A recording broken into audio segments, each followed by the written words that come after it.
कहानी की शुरुआत होती है घने जंगल के बीचों बीच एक बड़ी नदी से, जहां जेफ नाम का एक आदमी अपने कुछ साथियों के साथ इसी नदी में आगे की तरफ बढ़ रहा होता है। ये लोग सांपों को पकड़कर उसे शहर में बेचा करते थे, लेकिन आज ये लोग जिस जगह सांप पकड़ने जा रहे थे वो जगह बहुत ज्यादा खतरनाक थी। यहाँ बोट का कैप्टन भी जेफ से कहता है कि जिस जगह तुम लोग जा रहे हो वो जगह श्रापित है और जहरीले सांपों से भरी हुई है, और मैंने सुना है कि वहाँ क्रिम्सन नाम का एक बहुत ही बड़ा एनाकोंडा रहता है। जो भी उस जगह पर जाता है वो एनाकोंडा उसे मार देता है। लेकिन जेफ मुस्कुराते हुए बोट के कैप्टन से कहता है कि बस तुम मुझे वहां तक पहुंचा दो, वहां तुम्हें तुम्हारे पैसे मिल जाएंगे और तुम अपनी बोट को लेकर वापस आ जाना। जेफ सांपों को पकड़ने का एक एक्सपर्ट शिकारी था और आज जेफ खास उस क्रिम्सन एनाकोंडा को पकड़ने के लिए इस जंगल में आया था। कुछ देर बाद ये लोग उस जगह तक पहुंच जाते हैं और यहाँ बोट का कैप्टन जेफ से ज्यादा पैसे मांगने की डिमांड करता है, क्योंकि ये एक बहुत खतरनाक जगह थी और यहाँ तक किसी को पहुँचाना एक बहुत ही बड़ा रिस्की काम था। जेफ भी इनकार नहीं करता और वो जेब से पैसे निकालकर उसे दे देता है। लेकिन जैसे ही बोट का कैप्टन पैसे लेने के लिए दोनों हाथ आगे बढ़ाता है, तब जेफ जानबूझकर पैसे नीचे गिरा देता है, जिसे खुशी खुशी बोट का कैप्टन उठाने लगता है। पैसे उठाने के बाद जब वो मुस्कुराते हुए जेफ की तरफ देखता है, तब जेफ उसके गले में चाकू घोंपकर उसे मार देता है और बेरहमी से उसका गला काटकर नदी के पानी में उसका सिर फेंक देता है। ये सब कुछ नदी के किनारे खड़े जेफ के साथी भी देख रहे थे। जेफ को ऐसा करते देखकर वो दोनों बहुत ज्यादा डर जाते हैं। इसके बाद जेफ अपने दो साथियों के पास आता है और उनसे कहता है कि अगर तुम दोनों ने भी मुझे धोखा देने की कोशिश की तो तुम्हारा भी यही हाल होगा। इसके बाद ये तीनों जंगल में आगे बढ़ते हुए एक जगह पर पहुंचते हैं, जहां उन्हें सांपों की एक बड़ी मूर्ति दिखाई देती है और ये देखते हुए जेफ कहता है तो आखिर क्रिम्सन एनाकोंडा की कहानी सच थी। दूसरी तरफ जेफ के साथियों को बहुत सारे सांप मिल जाते हैं, जिन्हें देखकर वो भी बहुत ज्यादा खुश हो जाते हैं। इसके बाद ये दोनों जल्दी से सभी सांपों को पकड़कर बैग में बंद करने लगते हैं, जबकि जेफ इन छोटे सांपों पर ध्यान नहीं देता और वो इस जंगल के सबसे बड़े सांप, जिसका नाम क्रिम्सन एनाकोंडा है, उसे ढूंढने लगता है। अब इन दो साथियों ने जो सांप कपड़ों के बैग में भर दिए थे, उन सांपों को अकेले एक साथी बोट तक लेकर आता है। वो देखता है कि जेफ ने जिस आदमी का गला काटकर पानी में फेंक दिया था, उसकी सर कटी लाश कुछ दूरी पर पानी में खड़ी है। ये देखकर उसे अपनी आंखों पर यकीन नहीं आया। तभी वो लाश अचानक पानी में डूब गई और तैरते हुए एक बड़ी सी चीज तेजी से उसकी तरफ बढ़ने लगी। वो आदमी डर के मारे तेजी से जंगल की तरफ भागने लगता है, लेकिन तभी बिजली की रफ्तार से एक बहुत ही बड़ा एनाकोंडा उसे जकड़ लेता है। वो एनाकोंडा उस आदमी की बॉडी पर लिपटकर उसकी हड्डियां तोड़ देता है और अपना बड़ा सा मुंह खोलकर उसे खाने लगता है। दूसरी तरफ हम उस आदमी के दूसरे साथी को देखते हैं, जो सांपों से भरे एक बैग को लेकर जंगल में आगे की तरफ बढ़ रहा होता है। तभी वो अचानक एक जगह पर रुककर कुछ ऐसा देख लेता है जिससे वो बहुत ज्यादा डर जाता है। असल में उसने उसी बड़े एनाकोंडा की बॉडी को रेंगते हुए देख लिया था। जैसे ही वो एनाकोंडा एक पेड़ पर चढ़ रहा था, तो उसके पेट को देखकर साफ लग रहा था कि उसने किसी इंसान को जिंदा निगल लिया है। अब इससे पहले कि वो आदमी अपनी जान बचाकर भाग पाता, तभी वो एनाकोंडा उसके साथी की लाश को उगल देता है। इसके बाद वो सांप उस आदमी को भी पकड़ लेता है। वो सांप उस आदमी को जकड़कर जोर से दबाता है और पेड़ से लिपटकर उस आदमी को भी खाने लग जाता है। ये सब कुछ ही दूर से जेफ भी देख रहा होता है और ये देखकर जेफ अपने साथी को बचाने के बजाय खुश हो रहा था, क्योंकि जेफ भी यही चाहता था कि कोई उस सांप का चारा बन जाए और जब चारे को खाते समय सांप का ध्यान भटक जाए, तब जेफ सांप को बेहोश करके मार दे। इसके बाद जेफ अपना शॉटगन निकालकर सांप को बेहोश करने ही वाला था कि तभी अचानक जंगल के सभी जानवर और बर्ड्स शोर मचाने लगे, जिनकी आवाज सुनते हुए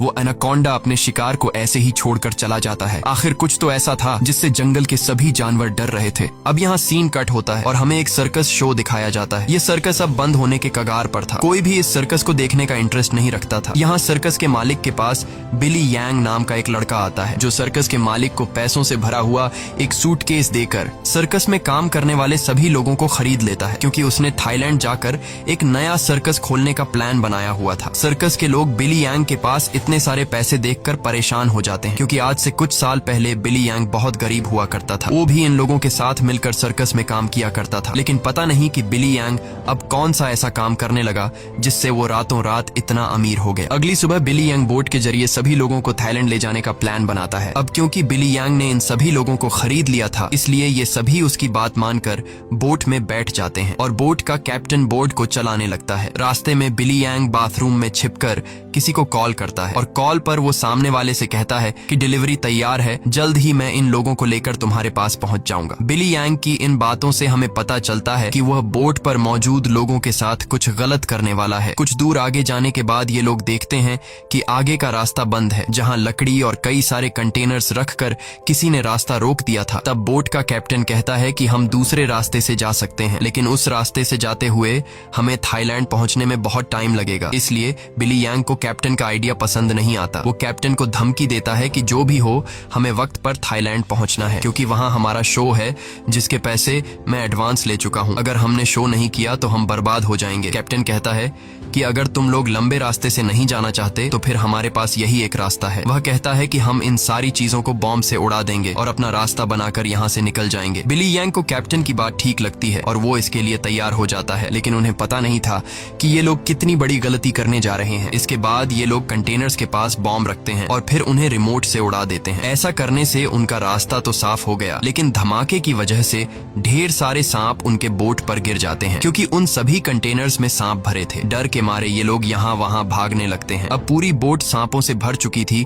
और ये सांप बोट पर मौजूद लोगों को डसने लगते हैं। यहाँ लेनी नाम की एक लड़की समझदारी से काम लेते हुए पाइप के जरिए प्रेशर से पानी खोल देती है और अपने आसपास जितने भी सांप होते हैं सबको बोट से नीचे पानी में गिरा देती है। बिली यांग डर के मारे बोट के बाथरूम में छिप जाता है, लेकिन तभी अचानक बाथरूम की छत टूट जाती है और बहुत सारे सांप बिली यांग के ऊपर गिर जाते हैं। उनसे बचने के लिए वह नदी में कूद जाता है और तैरते हुए किनारे तक पहुंचता है, लेकिन वहां पर भी एक किंग कोबरा उसके सामने आ जाता है। अब इससे पहले कि वो किंग कोबरा बिली को काट पाता, तभी कोई आदमी सांप पर पैर रखकर उसे कुचल देता है और बिली यांग की जान बचा लेता है। यह इंसान कोई और नहीं बल्कि जेफ था। अब जेफ ने बिली की जान बचाई थी, इसलिए बिली उसे अपने बोट पर ले आता है। जेफ यहाँ सभी से झूठ कहता है कि मैं एक वाइल्ड एक्सप्लोरर हूँ और एक एक्सीडेंट की वजह से यहाँ जंगल में फंस गया हूँ। तभी सर्कस के एक आदमी जिसका नाम जियाओ है, उसके कान में तेज दर्द होने लगता है। दर्द इतना ज्यादा था कि वह नीचे गिर जाता है। जब जेफ उसके कान में गौर से देखता है तो उसे पता चल जाता है कि जियाओ के कान में तकलीफ क्यों हो रही है। इसके बाद जेफ अपनी उंगली पर एक कट लगाकर उसे जियाओ के कान के पास ले जाता है और तभी जियाओ के कान से एक पतला जहरीला सांप निकलकर जेफ की उंगली को काट देता है, लेकिन सांप के काटने के बावजूद जेफ को कुछ नहीं होता और वह उस पतले सांप को पानी में फेंक देता है। ये देखकर लेनी बहुत हैरान हो जाती है और सोचने लगती है कि आखिर सांप के काटने के बाद भी जेफ पर जहर का असर क्यों नहीं हुआ। लेनी भी सांपों के बारे में जानकारी रखती थी। वह जानती थी कि एक सांप के जहर से इम्यून होने के लिए इंसान को बहुत सारा सांप का जहर अपने शरीर में डालना पड़ता है, तब जाकर उस इंसान पर सांप के जहर का असर नहीं होता। ये सारी चीज वह बिली यांग को भी बताती है और कहती है, मुझे जेफ ठीक नहीं लग रहा। तुमने भी देखा कि सांप ने उसे उंगली पर काटा, लेकिन जेफ को कुछ नहीं हुआ। लेकिन बिली यांग लेनी की बातों पर ध्यान नहीं देता और कहता है कि हमें जेफ का शुक्रिया अदा करना चाहिए, क्योंकि उसने मेरी और हमारे एक साथी की जान बचाई है। दूसरी तरफ जेफ इस बोट के कैप्टन से मिलता है। जेफ बोट के कैप्टन को ढेर सारे पैसे देकर एक नक्शा दिखाता है और बोट के कैप्टन से कहता है कि अगर तुमने मुझे नक्शे पर बताई गई जगह पर पहुंचाया तो मैं वहां पहुंचकर तुम्हें और भी ढेर सारे पैसे दूंगा। कैप्टन उस जगह का नाम सुनते ही बंदूक उठाकर जेफ पर तान देता है। वह कहता है कि अगर दोबारा तुमने वहां जाने की बात की तो मैं तुम्हें गोली मार दूंगा। दरअसल कैप्टन भी उस जगह के बारे में जानता था कि वहां एक बहुत ही खतरनाक क्रिम्सन नाम का एनाकोंडा रहता है। यह सुनकर जेफ वहां से चला जाता है। कैप्टन बोट में बैठकर मछलियां पकड़ने लगता है, लेकिन तभी हम देखते हैं कि कैप्टन जिस फिशिंग रॉड से मछलियां पकड़ रहा था वह फिशिंग रॉड नीचे से कोई जोर से खींचता है, जिसकी वजह से वह फिशिंग रॉड कैप्टन के हाथ से छूटकर नीचे गिर जाती है। अब कैप्टन उस फिशिंग रॉड को उठाने के लिए नीचे झुकता है, लेकिन तभी उसे कोई पानी में नीचे खींच लेता है। दरअसल कैप्टन को किसी और ने नहीं बल्कि जेफ ने पानी में नीचे खींचा था। कैप्टन को मारने के बाद जेफ कैप्टन की बॉडी को उस जंगल में मौजूद एनाकोंडा को बुलाने के लिए चारे के तौर पर इस्तेमाल करता है। कुछ देर बाद सभी कैप्टन को ढूंढने लगते हैं, लेकिन बोट का कैप्टन उन लोगों को कहीं पर भी नहीं मिलता। लेनी को जेफ पर शक होने लगता है कि कहीं जेफ ने उसे मार तो नहीं दिया। वह जेफ से पूछती है कि कैप्टन कहाँ है, लेकिन जेफ कहता है कि मुझे कैप्टन के बारे में कुछ भी नहीं पता। वह यह भी कहता है कि यह जंगल है, यहाँ इंसानों का गायब होना आम बात है। तभी अचानक पूरे जंगल में एक अजीब सा शोर छा जाता है। जंगल के सभी परिंदे और जानवर शोर मचाकर भागने लगते हैं। तभी एकदम से उन सबको पानी में कुछ अजीब सी हलचल सुनाई देती है। एक साथी कहता है कि यह आवाज कैसी है। तब जेफ खुश होकर कहता है कि कुछ बड़ा आने वाला है। जेफ की खुशी से ये साफ जाहिर हो रहा था कि जैसे वह इस आने वाले खतरे का इंतजार कर रहा था। तभी हम देखते हैं कि नदी की गहराई में एक बहुत ही बड़ा एनाकोंडा जेफ के लगाए जाल की तरफ बढ़ रहा है। जेफ का लगाया हुआ फिशिंग रॉड जोरों से नीचे की तरफ खींचता है। अब जेफ एनाकोंडा को पकड़ने के लिए फिशिंग रॉड को पकड़ने की कोशिश करता है, लेकिन वह एनाकोंडा इतनी आसानी से जेफ के जाल में कहां फंसने वाला था। तभी वह एनाकोंडा उनके सामने आ जाता है। यह एनाकोंडा आकार में बहुत बड़ा और बेहद डरावना था, जिसे देखकर सबके गले में सांसें अटक जाती हैं। जेफ ने जो फिशिंग रॉड की रस्सी पकड़ी हुई थी, एनाकोंडा एनाकोंडा उस रस्सी को जोर से खींचता है, जिससे जेफ नीचे पानी में गिर जाता है। वह एनाकोंडा जेफ को पानी में इधर उधर पटकने लगता है, लेकिन जेफ इतनी आसानी से हार मानने वाला नहीं था। वह खुद को बचाने के लिए तैरते हुए उसी नदी में मौजूद एक छोटी बोट पर चढ़ जाता है और एनाकोंडा को पकड़ने वाले जाल की रस्सी को उसी बोट से बांध लेता है। अब वह बोट पर खड़े होकर एक नुकीले औजार से उस एनाकोंडा पर वार करता है, लेकिन उस वार से एनाकोंडा पर कुछ ज्यादा असर नहीं होता। एनाकोंडा जेफ को पकड़ लेता है। वह एनाकोंडा जेफ के साथ साथ उस बोट के ऊपर लिपटकर नीचे पानी में डुबो देता है। दूर खड़े ये लोग यह सब कुछ देख रहे थे और उन्हें लगता है कि जेफ मारा गया, लेकिन अगले ही पल जेफ तैरता हुआ पीछे से वापस बोट में आ जाता है। ये देखकर सभी लोग हैरान रह जाते हैं। अब जेफ फिर से पानी में एनाकोंडा ढूंढने लगता है, लेकिन उसे नहीं पता था कि एनाकोंडा अब पानी में नहीं बल्कि उसके पीछे बोट की छत पर है। एनाकोंडा सबके सामने अपने मुंह से कैप्टन की बॉडी को उगल देता है। ये देखकर बोट पर सभी लोग बहुत डर जाते हैं। ये लोग एनाकोंडा से खुद को बचाने के लिए इधर उधर भागने लगते हैं। वह एनाकोंडा कमरे में बंद सर्कस के 2 साथियों को मारने ही वाला था कि तब भी पीछे से जेफ हाथ में एक नुकीला औजार लिए एनाकोंडा पर हमला कर देता है, जिससे एनाकोंडा और भी ज्यादा गुस्सा हो जाता है और अब एनाकोंडा जेफ की तरफ बढ़ने लगता है। लेकिन जेफ एनाकोंडा से खुद को बचाते हुए उससे छिप जाता है, मगर एनाकोंडा भी जेफ का पीछा नहीं छोड़ता।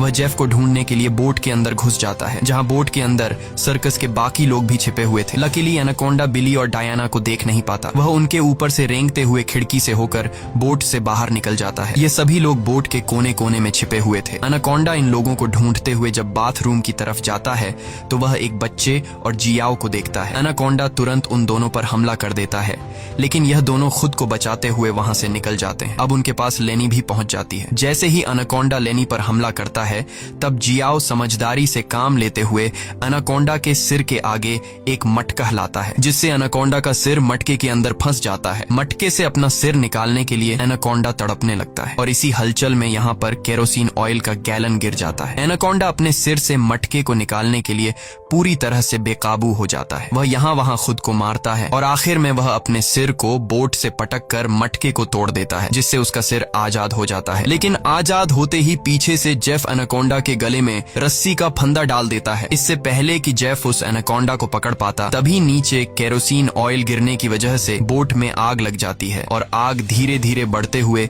बोट में रखे बमों तक पहुंच जाती है, जिससे बोट में ब्लास्ट होने लगते हैं। तभी बोट में एक बहुत ही बड़ा ब्लास्ट होता है। अब बोट पर मौजूद सभी लोग खुद को बचाने के लिए पानी में कूद जाते हैं, लेकिन जेफ ने एनाकोंडा के गले में रस्सी बांधी थी, जिस वजह से वो भाग नहीं पाता और आग में जलकर मर जाता है। ये लोग जैसे तैसे तैरते हुए नदी के किनारे तक पहुंच जाते हैं। जहाज को जलता देखकर बिली यांग रोने लगता है। वह इस वजह से रोता है कि ये लोग अब समय पर थाईलैंड नहीं पहुंच पाएंगे। सर्कस के बाकी लोग बहुत ज्यादा डरे हुए थे, क्योंकि ये सभी जंगल के बीचों बीच थे और अब उनके पास वापस जाने के लिए बोट भी नहीं था। लेनी समझ चुकी थी कि इन सब का जिम्मेदार जेफ है। उसने इनके जहाज को एक जाल के तौर पर इस्तेमाल किया। वह जेफ से कहती है, अगर तुमने ऐसा न किया होता तो यह इतना बड़ा खतरा हम पर न आता। जेफ जवाब में कहता है कि तुम लोग जानते भी हो कि इस एक एनाकोंडा की कीमत कितनी है। अगर तुम लोगों ने इसे पकड़ने में मेरा साथ दिया होता तो आज हम सब करोड़पति होते। पैसों का नाम सुनते ही बिली यांग की आंखें चमक उठती हैं। वह थाईलैंड जाने का प्लान कैंसिल कर देता है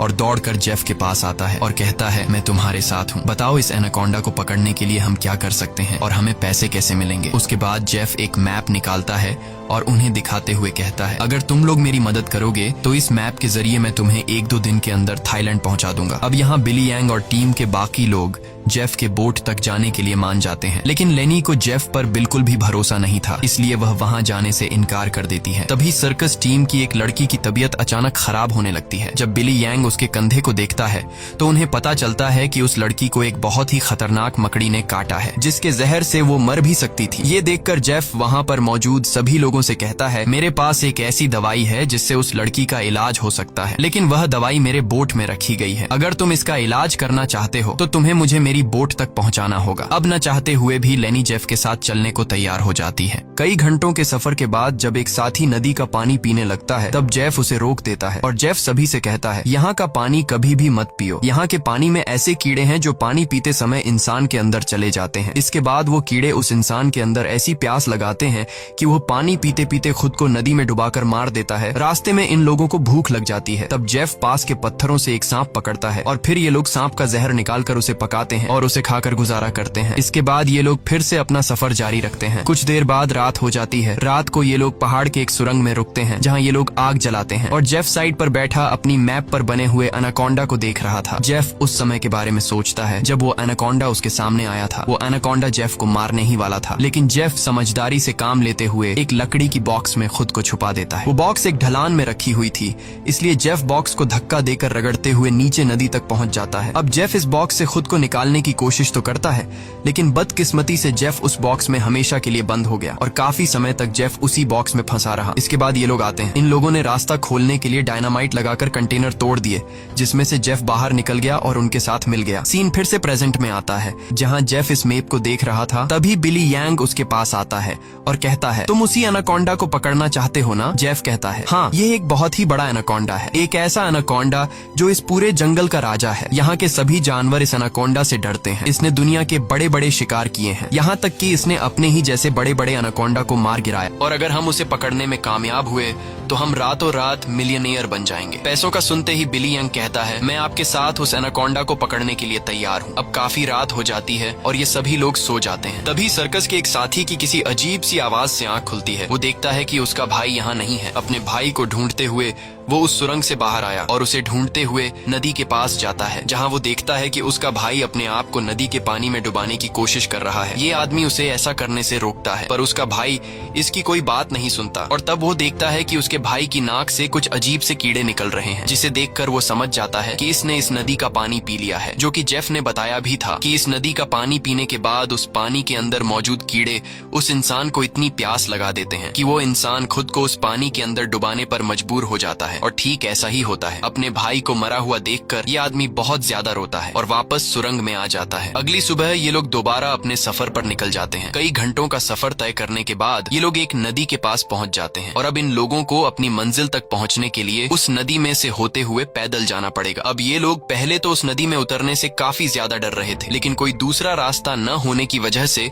मजबूरन इन लोगों को उस नदी में उतरना पड़ता है। थोड़ा ही आगे जाने के बाद अचानक एक लड़का नीचे की तरफ इशारा करता है और हम देखते हैं कि इन लोगों को एक बड़े एनाकोंडा ने चारों तरफ से घेर लिया है। इनका एक साथी जिसका भाई रात को ही मरा था, वह डर के मारे सबके पीछे आ रहा था, लेकिन तभी पीछे से एक बड़ा एनाकोंडा उस पर हमला कर देता है और उसे बुरी तरह से जकड़ लेता है। लेनी उसकी मदद करने के लिए आगे बढ़ती है, पर वह ज्यादा कुछ नहीं कर पाती, क्योंकि उसके पहुंचने से पहले ही एनाकोंडा उस आदमी की हड्डियों को तोड़ चुका था और फिर वह एनाकोंडा उस आदमी को अपने साथ पानी में डुबा देता है। अब ये लोग अपनी जान बचाने के लिए नदी में आगे की तरफ भागने लगते हैं। कुछ देर बाद आखिर ये सब लोग जेफ की बोट तक पहुंच जाते हैं, जहां जेफ अपने वादे के मुताबिक उन लोगों को उस लड़की के लिए एंटीडोट दे देता है जिसे कंधे पर जहरीली मकड़ी ने काटा था। अब यहाँ से थाईलैंड की जमीन भी काफी करीब थी और ये सभी थाईलैंड जाने के लिए निकलते हैं, लेकिन तभी जेफ उन लोगों को रोक देता है। दरअसल जेफ इसलिए इन लोगों को इस जगह पर लाया था ताकि वो इन लोगों को चारे की तरह इस्तेमाल कर सके। जेफ उन सब लोगों से कहता है कि मैं तुम सब लोगों को वादे के मुताबिक सही सलामत यहाँ तक ले आया हूँ, लेकिन अब तुम लोगों को भी अपना वादा पूरा करना होगा, तुम्हें मेरी मदद करनी होगी। तब वो छोटा बच्चा जेफ से कहता है कि अगर तो तुम्हारी ये मदद उस एनाकोंडा से जुड़ी है तो हम तुम्हारी कोई मदद नहीं करेंगे। इनकी ये बातें सुनते ही जेफ अपनी बंदूक निकाल लेता है और बिली यांग भी चाकू निकालकर उसका साथ देने लगता है। बिली यांग सभी से कहता है कि जेफ जो भी कह रहा है तुम्हें उसकी बात माननी चाहिए। यहाँ लेनी कहती है कि तुम लोग पागल तो नहीं हो गए हो, उस एनाकोंडा को पकड़ना बहुत मुश्किल है, क्यों तुम लोग अपनी जान से हाथ धोना चाहते हो? जेफ कहता है, हाँ तुम ठीक कह रही हो, उस एनाकोंडा को पकड़ना मुश्किल तो है पर नामुमकिन नहीं, क्योंकि उस एनाकोंडा को खाते हुए जब उसका ध्यान भटक जाए तब उसे पकड़ा जा सकता है। उसके बाद बिली यांग और जेफ सर्कस टीम के 2 लोगों को रस्सी से बांधकर सांप का चारा बनाते हैं। वह बच्चा बिली यांग से कहता है, तुम ऐसा क्यों कर रहे हो? सोचो अगर हम लोग मर गए तो तुम्हारी सर्कस में कौन परफॉर्म करेगा? ये सुनकर बिली यांग जोर जोर से हंसने लगता है और उस बच्चे से कहता है कि क्या तुम लोगों ने कभी सोचा नहीं कि मैं इतनी जल्दी कुछ ही सालों में इतना अमीर कैसे हुआ? अरे पागलो, मैं तुम लोगों को थाईलैंड में सर्कस के लिए थोड़ी लेके जा रहा था। मैं तो तुम्हारी बॉडी के ऑर्गन्स को बेचकर बहुत सारा पैसा कमाने वाला था और यही मेरा बिजनेस है, लेकिन अब देखो मैंने अपना प्लान चेंज कर दिया। अब मैं जेफ के साथ मिल गया हूँ क्योंकि मैं जानता हूँ कि तुम्हारे बॉडी पार्ट्स से भी ज्यादा पैसे मुझे ये एनाकोंडा दे सकता है।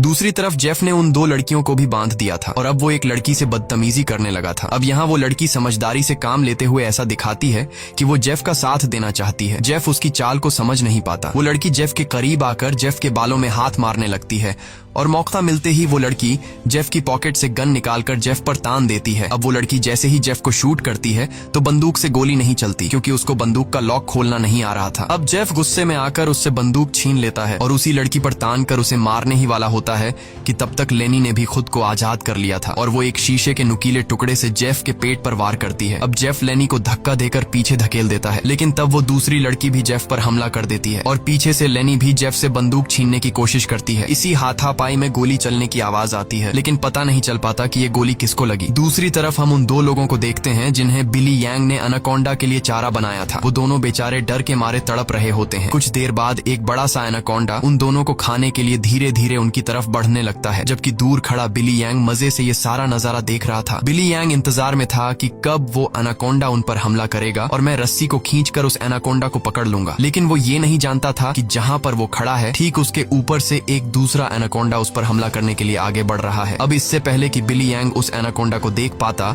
वो एनाकोंडा उसके काफी करीब पहुंच जाता है और वो एनाकोंडा बिली यांग पर हमला करके उसे अपने साथ उठाकर ले जाता है और तब बिली यांग के हाथ से रस्सी छूट जाती है, जिससे एनाकोंडा का चारा बने हुए दो लोगों को जाल कवर कर लेता है, जिससे उनकी जान बच जाती है। दूसरी तरफ जेफ उस लड़की को मारने की कोशिश करता है, लेकिन लेनी पीछे से आकर जेफ को एक बड़ी लकड़ी से सिर पर मारकर बेहोश कर देती है। जेफ के बेहोश होते ही ये दोनों भागते हुए अपने दो साथियों के पास पहुंच जाती हैं और उन्हें जाल से आजाद कर लेती हैं, लेकिन बदकिस्मती से जेफ को होश आ गया था और वो उनकी तरफ बढ़ने लगा। लेकिन तभी एक बड़ा सा एनाकोंडा आकर जेफ को ले जाता है। ये लोग अब जल्दी से यहाँ से निकलने की तैयारी करते हैं, लेकिन उनकी एक साथी चलने के लायक नहीं थी, क्योंकि जेफ और उन लड़कियों के बीच हाथापाई के दौरान जो गोली चली थी वो गोली उस लड़की को लगी थी। कुछ देर बाद वो लड़की उनकी नजरों के सामने दम तोड़ देती है। अब बचे हुए तीन लोग अपनी जान बचाने के लिए जेफ की बोट में बैठकर नदी से होते हुए यहाँ से निकलने लगते हैं, लेकिन तभी पीछे से जियाओ को कोई चीज लगती है। जब वो कंधे से उस चीज को उतार कर देखता है तो उसे पता चलता है कि ये एक बेहोशी वाला इंजेक्शन है। कुछ ही सेकंड बाद जियाओ बेहोश हो जाता है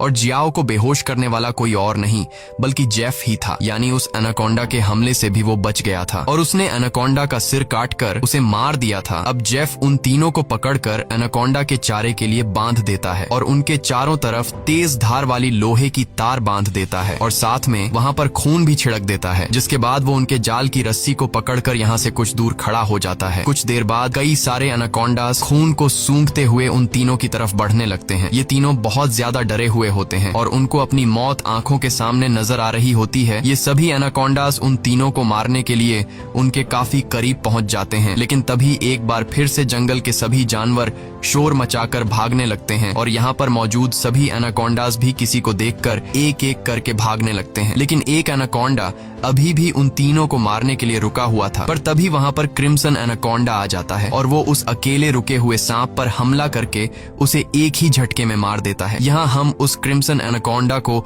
अच्छी तरह से देख पाते हैं, जो साइज में बहुत ही ज्यादा बड़ा और खतरनाक था, जिसे देखकर ये तीनों बहुत ज्यादा डर जाते हैं। लेकिन दूर खड़ा जेफ क्रिम्सन एनाकोंडा को देखकर बहुत खुश होता है। वो एनाकोंडा उन तीनों से लिपटकर अपना बड़ा सा मुंह खोलकर उन तीनों को खाने ही वाला था कि तभी जेफ जाल की रस्सी छोड़ देता है, जिसमें वो एनाकोंडा फंस जाता है। ये एनाकोंडा अपने आप को छुड़ाने के लिए तड़पने लगता है। वो काफी जोर लगाकर खुद को आजाद करने की कोशिश करता है, लेकिन जब वो आजाद नहीं हो पाता तब वो अपने तेज नुकीले दांतों से जाल की रस्सी काटकर खुद को आजाद कर लेता है, लेकिन अभी भी जाल की रस्सी उसके बॉडी में फंसी हुई थी। इसलिए जेफ रस्सी को मजबूती से पकड़कर उसे पकड़ने की कोशिश करता है, पर जेफ एनाकोंडा की ताकत का मुकाबला कहाँ कर सकता था। जेफ उसे पकड़ने की कोशिश में दो पेड़ों के बीच फंस जाता है और अब वो उन पेड़ों से बाहर निकल नहीं पाता और मौके का फायदा उठाते हुए वो क्रिम्सन एनाकोंडा जेफ की तरफ बढ़ने लगता है और जेफ को पकड़कर बुरी तरह से जकड़ने लगता है। ये तीन लोग भी अपनी आंखों से ये सारा नजारा देख रहे थे और डर के मारे जल्दी से खुद को छुड़ाने की कोशिश करते हैं,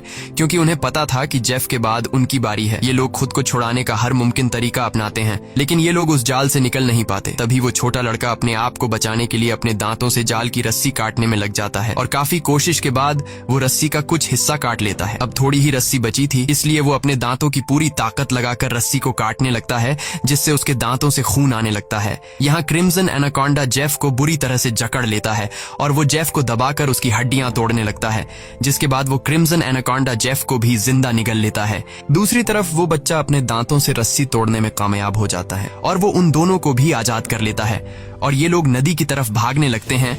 लेकिन जेफ को मारने के बाद अब वो क्रिम्सन एनाकोंडा उनके पीछे पड़ जाता है। ये दोनों एक पेड़ के पीछे छिप जाते हैं, जबकि वो बच्चा एक लकड़ी के बॉक्स के अंदर खुद को छिपा लेता है। पर एनाकोंडा उसे देख लेता है और अब वो एनाकोंडा धीरे धीरे उस बच्चे की तरफ बढ़ने लगता है। बच्चा पूरा जोर लगाकर उस कंटेनर से बाहर निकलने की कोशिश करता है, लेकिन उस कंटेनर के दूसरी तरफ का दरवाजा बंद था। वो बच्चा चिल्लाकर उन दोनों से मदद के लिए पुकारता है और वो एनाकोंडा भी अब बच्चे के काफी करीब आ चुका था। अब इससे पहले कि एनाकोंडा उस बच्चे को मार पाता, तभी बाहर से जियाओ कंटेनर का दरवाजा तोड़कर उस बच्चे को बचा लेता है। अब ये तीनों फिर से अपनी जान बचाने के लिए एनाकोंडा से भागने लगते हैं, लेकिन ये पूरा जंगल उसी एनाकोंडा का था। इस जंगल में होते हुए ये लोग उससे बचकर नहीं जा सकते थे, इसलिए ये लोग एक पेड़ के पीछे छिप जाते हैं। पर तभी कुछ दूरी पर वो एनाकोंडा उन्हें देख लेता है। उन्हें देखते ही वो एनाकोंडा तेजी से उनकी तरफ आने लगता है। ये लोग खड़े होकर अपनी मौत का इंतजार करने लगते हैं, क्योंकि ये लोग जान चुके थे कि अब उनकी जान नहीं बच पाएगी। पर जैसे ही वो एनाकोंडा अपना बड़ा मुंह खोलकर उन पर हमला करता है, तभी एक मजबूत लोहे की नुकीली तार से उसका सिर बीच से कट जाता है। ये नुकीली तार असल में जेफ ने बिछाई थी, जिससे क्रिम्सन एनाकोंडा का खात्मा हो जाता है। ये लोग यकीन नहीं करते कि उनकी जान बच गई और ये लोग काफी देर तक उसकी बॉडी को देखते रहते हैं और फाइनली ये लोग जल्दी से उस जंगल को छोड़कर यहाँ से निकल जाते हैं। इसी के साथ ये कहानी खत्म हो जाती है। अगर आपको ये वीडियो अच्छी लगी हो तो हमारे चैनल को सब्सक्राइब और वीडियो को लाइक जरूर कीजिएगा।